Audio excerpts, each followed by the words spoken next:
Alors ça, j'avais aussi adoré, c'est Jean-Michel Guénassia, La valse des arbres et du ciel, chez Livre de Poche. Voilà, ça c'était un des grands succès de la Griffe Noire. J'adore Guénassia, hein. On se retrouve à Auvers-sur-Oise, il y a Van Gogh, le docteur Gachet. Alors le docteur Gachet, vous savez, c'est cet homme qui a soigné, enfin, soi-disant soigné Van Gogh, qui a surtout récupéré beaucoup de ses peintures. Vous avez un portrait absolument...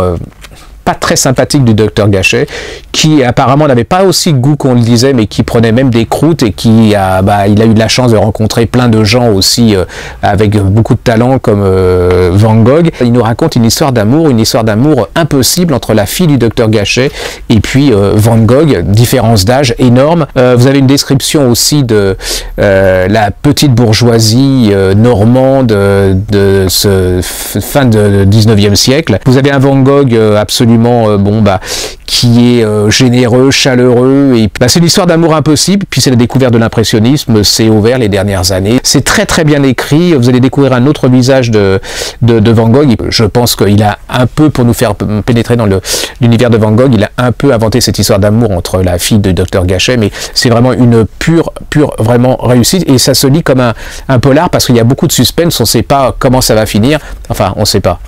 Voilà, ça s'appelle La valse des arbres et du ciel de Jean Guénassia, c'est en livre de poche. N'hésitez pas à partager et à mettre un pouce bleu si vous avez aimé cette vidéo.